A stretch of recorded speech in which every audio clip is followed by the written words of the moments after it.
Hello friends, welcome back to my channel. Tollywood famous character artist Anish Kuruvilla డైరెక్షన్లో నందు, ప్రియా ఆనంద్, అశుతోష్ రాణా, అక్షర గౌడ, సోనియా అగర్వాల్, తేజస్వి మదివాడ తదితరులు ముఖ్య పాత్రల్లో నటించిన 8 ఎపిసోడ్ల web series the mystery of Moksha island. Disney plus హాట్స్టార్లో అవైలబుల్గా ఉన్న ఈ వెబ్ సిరీస్ ఎలా ఉందో ఈ రివ్యూలో చూద్దాం. కథ ఏమిటంటే, నోబెల్ అవార్డు విన్నర్ అయిన ఇండియన్ సైంటిస్ట్ విశ్వక్సేన్ ఓ ఫ్లైట్ యాక్సిడెంట్లో మరణిస్తాడు. తన ఆస్తి విలువ 24,000 కోట్లు. ఆ ఆస్తిని తన వారందరికీ పంచాలని వీలునామా రాసి ఉంటాడు.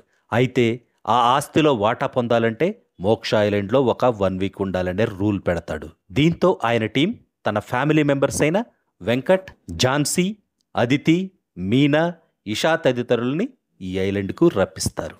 వీరికి ఒకరితో ఒకరికి ఎలాంటి రిలేషను ఉండదు. ట్విస్ట్ ఏంటంటే, ఐలాండ్కు వచ్చిన వీళ్లలో ఒక్కొక్కరు మాయమవుతూ హత్యకు గురవుతూ ఉంటారు. అసలు మోక్ష ఐలాండ్లో ఏముంది, ఏం జరుగుతుంది, అసలు ఈ వారం రోజుల రూల్ ఎందుకు?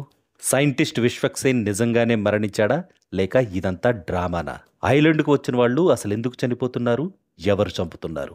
ఈ క్వశ్చన్స్ అన్నిటికీ ఆన్సర్స్ కావాలంటే the mystery of Moksha island web series చూడాల్సిందే. మరి ఈ సిరీస్ ప్లస్ పాయింట్స్: మిస్టీరియస్గా సాగే ఇంట్రెస్టింగ్ స్టోరీ, వెంకట్గా నందు, ఝాన్సీగా ప్రియానందల acting, sensitive and negative shade క్యారెక్టర్లో Roshan Kanakala surprising performance, Sakthikanth Karthik music కూడా ఈ వెబ్ సిరీస్కి ప్లస్ అయింది. మైనస్ పాయింట్స్: ఎంగేజింగ్గా లేని ఆకట్టుకుని స్క్రీన్ ప్లే, లాస్ట్ 4 ఎపిసోడ్స్లో గ్రిప్పింగ్గా లేని వీక్ రైటింగ్, సిరీస్లో చాలా క్యారెక్టర్స్ ఉండడం వల్ల ఏ క్యారెక్టర్కి సరైన ఇంపార్టెన్స్ లేదు, ఒక్క క్యారెక్టర్ కూడా సరిగా ఎస్టాబ్లిష్ అవ్వలేదు. ఒక్క ముక్కలో చెప్పాలంటే, సస్పెన్స్ థ్రిల్లర్స్ని ఇష్టపడే వారిని కూడా ఈ సిరీస్ డిసప్పాయింట్ చేస్తుందనే చెప్పాలి. సరైన ట్విస్టులు, ఆకట్టుకునే స్క్రీన్ ప్లే లేకపోవడం వల్ల క్రేజీ స్టోరీ కాస్త టైం పాస్ స్టోరీగా మారిపోయింది. That's all in this review friends. మళ్ళీ నెక్స్ట్ రివ్యూలో కలుసుకుందాం.